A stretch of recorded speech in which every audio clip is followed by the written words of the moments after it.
because I forgot the carbon monoxide part, but it's not on tape, but that's the easiest one.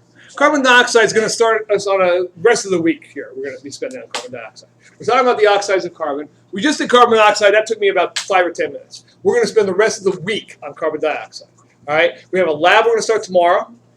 That's going to take us about 2 months to do that lab completed. We also are going to spend a lot of time doing some research and stuff on global warming and climate change, which basically has to do with carbon dioxide as well. So this is going to be a long topic. But like I said, this is not hard in the way that the bonding is difficult. This is just going to be a lot of information, and you're basically, it's not hard to understand. You just have to kind of get through it. All right, let's start with carbon dioxide. We just talked about carbon monoxides, 4 things about it, its properties, how it's produced, and so on. Let's start off with, oh, I almost forgot to mention, I used to ask this question. You're getting better at it. People are getting better. I asked it this morning, and they didn't screw this up.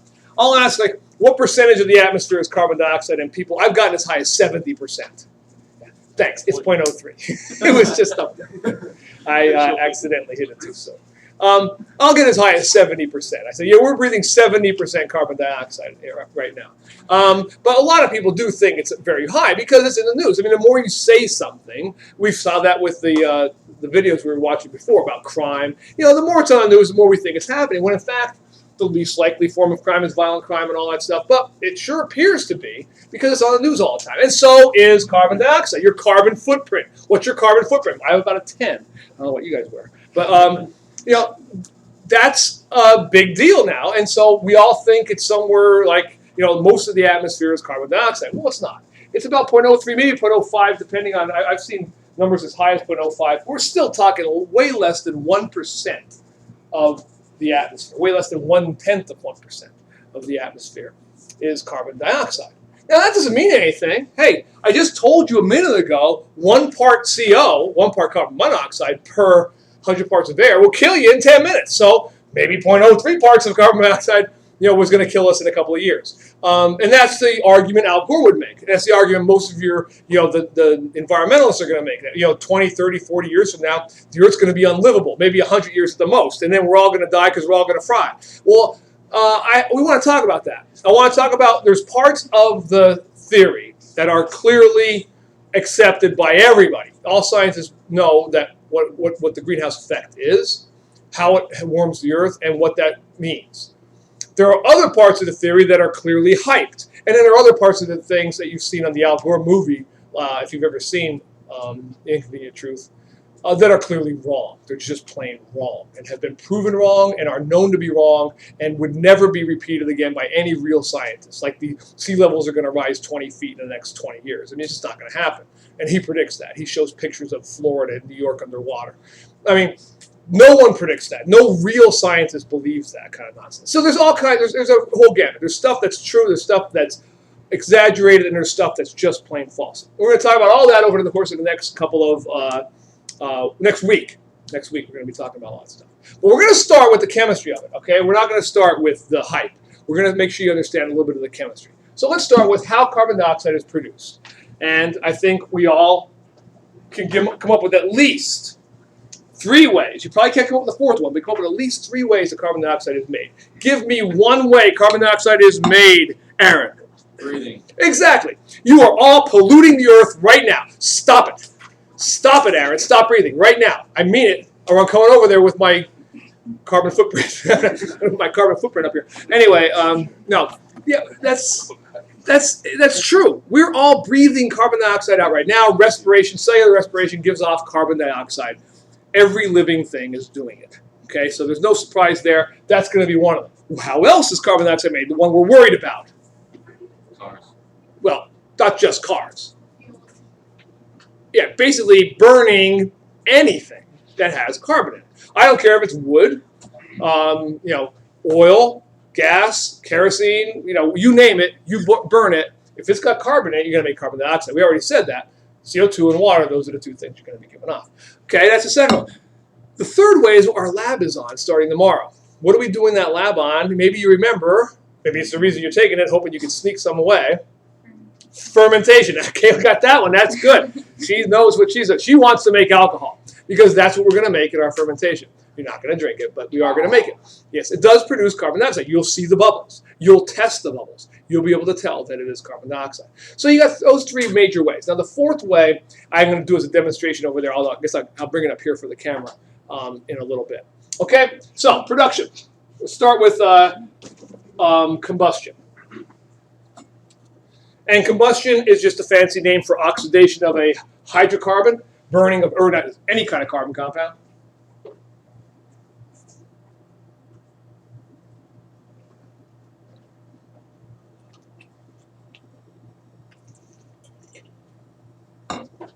So you take any hydrocarbon, which is what we mostly burn in our cars, in our furnaces. We're mostly burning hydrocarbons. C something, H something. We've been writing a few of those formulas down. And you add oxygen to it. You only get two products, carbon dioxide and water. Okay? All right, so that's combustion. Next, you've got respiration. That makes carbon dioxide, of course.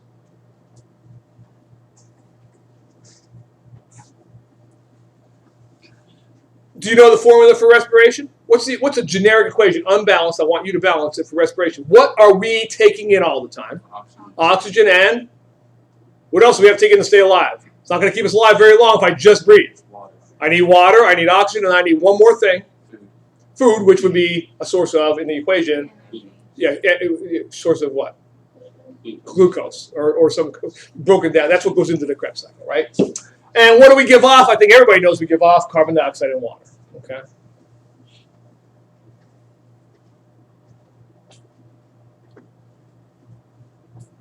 Now that is not balanced, and you should balance it. It's not very difficult. So you have combustion, you have respiration, and you have fermentation.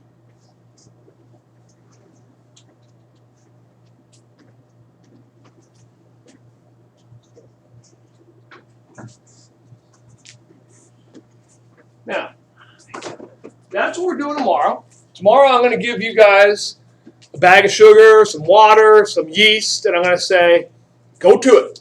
I'm going to give you more instructions than that. I'll say what percentage to make, and we're going to all get started on that and do a long lap, because the fermentation itself takes about a week, and then we have to let things settle for about a week. And we could be done with it in a couple of weeks, but in fact, we're going to wait about a month and a half, because I'm going to wait till I get around to the other product. The other product of a fermentation, of course, besides CO2, which is clearly produced, what else is produced in fermentation? Kaylin? What? Apparently, Kaylin's been dipping into this. Alcohol, yes. The alcohol is produced. So this equation looks a little bit like that. You take your sucrose, or your glucose, I should say, and you make ethanol and carbon dioxide.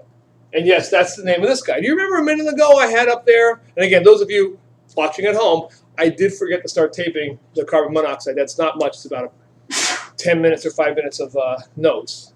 But we just saw in the previous notes, methanol was produced. Here's ethanol. I'm going to point something out to you about all these things as we go along here. So ethanol is made this way. And that comes up with another question. Like, well, maybe we should start putting ethanol or methanol in our cars and drive our cars based on that. Wouldn't that help? After all, it's a renewable resource. It's not like a fossil fuel. I have to dig out of the ground and it's not going to be made again. I could grow corn and I could turn it into ethanol. That's a good question. We're going to talk about that too as part of our answer to the global warming, climate change, crisis. Okay. And last one. Now this one it's not one you'd be familiar with, so I have a little demo for you. Because everybody's familiar with these, and if you're not familiar with fermentation, you're going to be, because we're going to do it starting tomorrow. And not only are we going to make that alcohol, we're going to separate it out in about a month or so, a month and a half. We're going to separate that alcohol out by a process called distillation. What do moonshiners call that thing? Distillation. Still. Yeah, they have a still, right? And that's what... that's how you make. You've probably seen there's some shows even now about moonshiners. Okay. All right. Well, this last one is taking an acid and a carbonate and reacting them together. Okay. So let's talk about this guy a little bit, and let me do a little demonstration for you. of him for you, I should say. I'm afraid it's going to be kind of difficult to see this on the camera, but I'll do what I can. I'm going to take, I've got this little get-up here. You can all see this, right? I've got this little get-up. And I'm going to have acid in here. As a matter of fact, could you bring up that bottle of hydrochloric on the right? And the other bottle next to it to the left. Bring those both up here. Yeah, don't drop them. Normally wouldn't have you carrying them without your goggles and aprons on. You can imagine you can carry it in 2 feet without killing yourself. All right, I'm pouring some more acid in here because I'm going to need it. This is pretty dilute acid, by the way. So it's probably about 1 more, maybe. All right, and I got plenty of acid in here.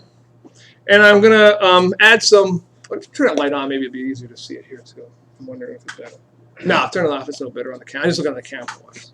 I'm going to add some calcium carbonate to this Erlenmeyer flask. It's got a little bit of water in it. Now, calcium carbonate is just a chemical name for chalk dust. Okay, although, do you even have a classroom that has chalk in it anymore? Yeah. Really? You do? Thatcher's has it. Well, math, that makes sense. Math classes probably would. So I add a little bit of chalk dust to my water. Wow, quite a bit of actually chalk dust in my water. Okay, there it is. That's it. Now, I'm going to put these guys together, and I'm going to add the acid to the calcium carbonate. And of course, we all know from the board back here that that's going to produce an acid plus a carbonate. It's underneath production of carbon dioxide. It's going to produce carbon dioxide. But I'm going to ask you to see if you can figure out what else it's produced too. All right, while I'm doing this. I need that graduated cylinder back there too. I'm going to prove to you what it's producing too by using some lime water. You guys remember lime water from Chem 1? We poured it into a test tube. We carried out a reaction, and we had through a hole. Remember that, through a glass thing like this, bubbled it in there. And what happened to the lime water if carbon dioxide was produced? It got cloudy. Remember that? Well, let me do that for you here too. Here's my lime water, and I want to kind of be on the camera at the same time. Let's see if I can do this. Can you be up there? It's a little high, but maybe a little too high. I think I'll just use some books.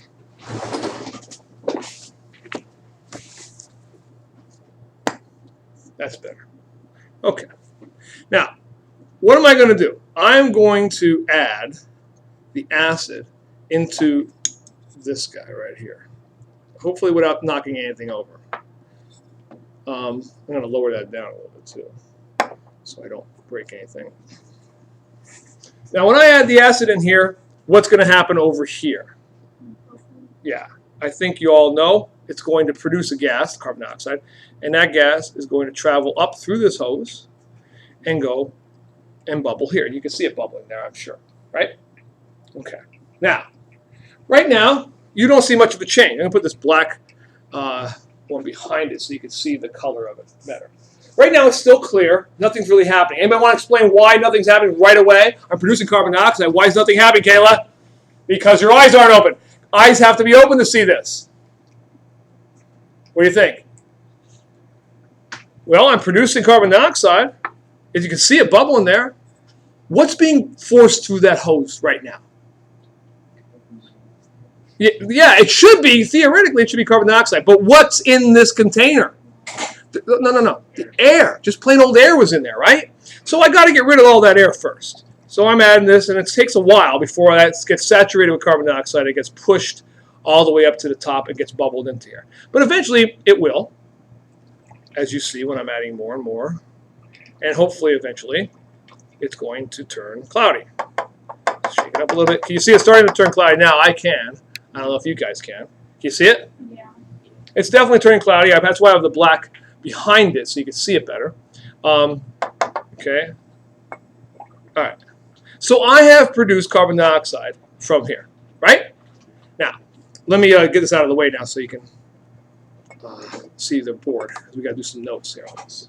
I'm going to come back to that. I'm going to show you that again in a minute. Okay. I'm also going to move this guy over here. All right. Now, here's the part I wanted to really take a little bit of time for. I'm hoping my pen is well synced because it wasn't earlier. So hopefully it is now. There are going to be a lot of questions in AP Chem tests that you're not going to know the answers to. They're going to be stuff that, like, well, I remember seeing that, or that's from Chem 1, or I don't know that particular reaction, but I know I've seen something like it. Sometimes you just got to think on your feet. You just got to kind of, use a little common sense, put 2 and 2 together, make 5, that kind of stuff. And that's what I want you to do in this case. If I asked you to write the equation for what we just saw there, could you do it? You should be able to. Even without any other knowledge, you should be able to, without me reviewing with you or doing it, you should be able to write the correct formula for this equation. See if you can do it. Help me out. Tell me, what would the formula for hydrochloric acid be from Chem 1? You should absolutely know that. What is it? HCl. Okay, everybody knows it's HCl. Write this down with me because you should be able to do this. This is organic chemistry. It has very little to do with these kind of reactions. But from Chem 1, I bet you could figure out calcium carbonate. Now, here is a problem. I've got to tell you this from day one. In Chem 1, I let you use the common ion sheets. You did not have to memorize anything, right? You were able to look at the sheets. You were able to tell me the charges, and you were able to just look them off the thing and the formulas. Anybody remember the formula for carbonate? CO3. Exactly. And what carbonate did I say this was? Do you remember? So I know it's going to be Ca and CO3. Very good. Here's the difference. You're not going to get on the AP exam a common ion sheet that has the charge and the formula for carbonate. You're going to have to know it. It's not that hard. For example, you already knew that one. Do you remember the chart? Remember the formula for nitrate ion? What's nitrate? NO3. Do you remember sulfate? SO4. See, you're already pretty good at it, having had you guys do it all year long last year. This year, hopefully you'll get even better at it, so you won't even look at the sheet. Do you remember the charges? What's the charge of the carbonate ion? Do you remember? Not so easy now, but you're right. It's -2. And I know the calcium's charge from the periodic table, group 2, is what? +2, right? That's easy enough. So is this guy written correctly right now? Yes. Good. All right. If it had been nitrate, the charge would have been -1. If it had been sulfate, the charge would have been -2. So you're going to have to know those. If that scares you, don't let it. You already notice how you know most of it. You may just have to memorize a handful of things. And no, for my tests, I'm never going to make you memorize it. You'll always have the common ion sheet to use. But guess what? Come weeks before, and actually throughout this year, several times, I'm going to ask you to be practicing this and to be memorizing this. And it really isn't that much. It really isn't. Okay, here comes the really hard part. I just had to use some prior knowledge to get that. Now, I got to use I got to think. Because I never specifically gave you this equation. Never. In Chem 1 did we do this exact equation. We did ones like it. We did not do the same one. So, can you use a little common sense? What do you know common sense-wise has to be produced because this is letter D under 1B. Exactly. Everybody should know, common sense-wise, I got to produce carbon dioxide from this, right? We're talking about ways to produce carbon dioxide. Got it? Good. Can you use a little exchange, double replacement logic, and tell me another compound that might be produced here? What was that? Water. You are right, water, right. But I was thinking both of those things I heard people say make sense. But I was asking again. Let me say it again. Remember how double replacements work? AX plus BY yields AY plus BX. Remember that? So yeah, calcium and chloride. Remember that? And I'd have to use the correct charges, +2 Cl -1. Got it? And now that brings us to the last one, and it might make it a little bit easier if you can. Now that we've done those other ones, it might make it a little bit easier to know what that last thing probably is. Look what hasn't been used. What do you think is probably produced as well? Right, water, H2O. Oh, right. Oh, yeah. Good point. I was getting ahead of myself. I said the +2 to -1, but I never finished that. What should the formula have been then? +2 -1, CaCl2. Good. And like I said, this makes actually life a little bit easier. It makes it pretty easy to balance too, right? This guy's almost balanced, but not quite. What does he need to be balanced? Just a 2 in front of here, is that right? And now everybody's happy. Now notice what you just did there. That's a great example of how you'll have to use prior knowledge from Chem 1 to do stuff that I cannot reteach you. I can't spend the time reteaching that stuff as part of the AP class. You have to have that. Now, if you're not comfortable with that, that could be a problem. All right? And it doesn't mean I'm never, ever going. My tests, they're going to be mostly about, specifically about, whatever topic I'm covering. But I'm always going to expect you have that prior knowledge, and by the time the test comes around, the actual AP test, you'll have committed these kind of things to memory. If you don't do that, you can't do well. You will get a 1 or a 2 on the AP exam. That's as best you can hope for. Does it mean you fail my class? Probably not. I mean, if you're not willing to do that much work, you're probably not willing to do any work, other work, so you probably may not get an A. But, you know, you will not fail for just not doing that. But it would absolutely imperative that you do that kind of stuff in the AP exam. And that's really, believe me, it'd be much harder than that, too. Okay, so there you go. The way we would produce carbon dioxide. Now, I told you I'd come back to that other one in a second, and I will, but let's go on to the next. I didn't finish that one up there. Right? Okay, properties of carbon dioxide. All right. I have to pick up the pace a little bit because we don't have much time left. Properties, very similar to carbon monoxide, but it's not poisonous, okay? Colorless, odorless, tasteless gas. It's also an inert gas. What does inert mean? What's the word? Inert, like you. No, inert. Inert. What does the word mean? Anybody know? If what's her name? Wow, Lexi were here. She could tell us. She knows what opaque means. She could tell us what inert means. What do you think? Nobody? Really? It doesn't do anything. It's just there. It's like Kayla today. She's just there. She's very inert. She's not doing anything. She's tired. She's tired. Okay. It's an inert gas in that it doesn't react with anything. Right? It doesn't have a whole lot of energy in its bonds. It doesn't react.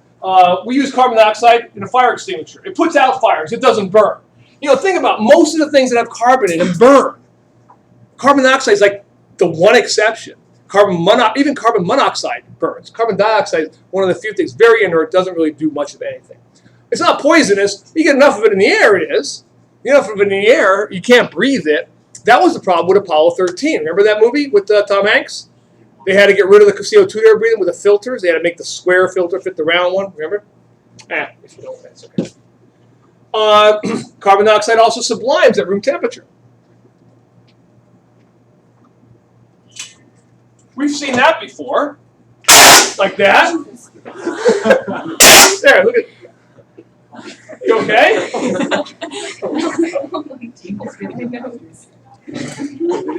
Kate just peed her pants. For those of you at home, we're going to have a little break here. No, I'm just kidding.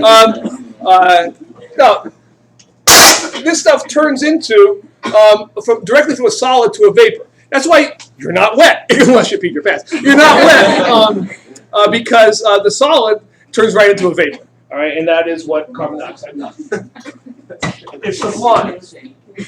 And we call, actually, solid carbon dioxide in a block form would be called what? You've heard of it? They use it for transporting meat and... Begin 2 words. Dry ice. Dry ice. Dryness? No, dry ice, not dryness. Dry nice. Anyway. And of course, I told you I was going to come back to another demo. It forms a precipitate. Carbon dioxide, one of the classic tests for carbon dioxide is to see if it forms a precipitate in a hydroxide solution. I could just as easily, if you don't believe me, I'll do it for you. You don't believe me? I'll do it. I'll show you. Prove it to you. Same lime water we used a little while ago, right? If I blow into this lime water,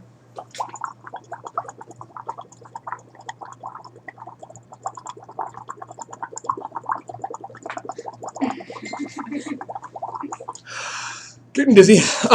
Notice it turns the same color as my carbon dioxide that I passed through my graduated cylinder a minute ago. I'm a little dizzy now. It's okay. I'll be all right.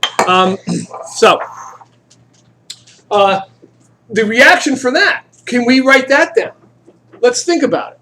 Well, this would be harder. You don't know what lime water is. You probably should. I know I talked about it, but I never really gave you the formula, so I will tell it to you. Lime water, let me erase some of this stuff here and show you what's going on here. Let's go back to my original example, right? I took the calcium carbonate, added hydrochloric acid to it, and I got this on the other side, right? Okay. What does that kind of look like? Well, if you look carefully, believe it or not, this is the stuff I had on the other side, right? It was just calcium carbonate, and I bubbled it into the lime water over here. Okay. That produced the carbon dioxide. Nope, didn't mean to do that. That was dumb. This was CO2. Okay, that produced the carbon dioxide, which I then, and you can write this down, CO2 plus,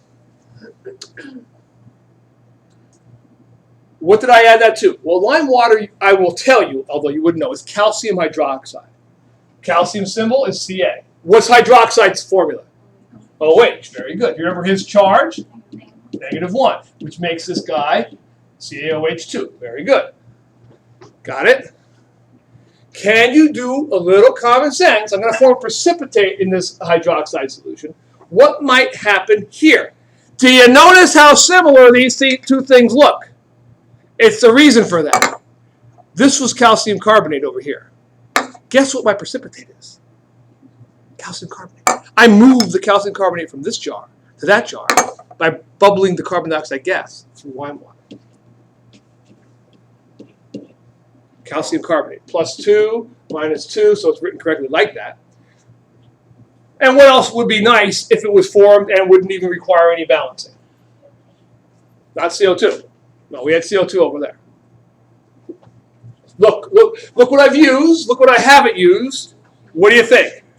Now, again, I know a lot of this stuff, these are not specifically reactions that fit a pattern that I've told you about in the past when we talked about synthesis, decomposition, replacement, and exchange.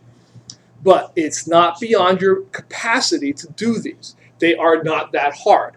All right? So I actually reformed calcium carbonate from this jar here to this here. Same stuff. Pretty crazy, huh? All right, almost done. There's your equation again. Structure. This is the part where you're going to have to take my word for it. I am going to tell you something that's not going to make any sense. What did I tell you? What did we both agree? Carbon monoxide was structure-wise. Look back. 180 degrees, linear molecule, right? And polar, right? Carbon dioxide is a linear, non-polar molecule. How can that possibly be? Now that's something I really have to explain. But I don't have time today. That's going to be next week.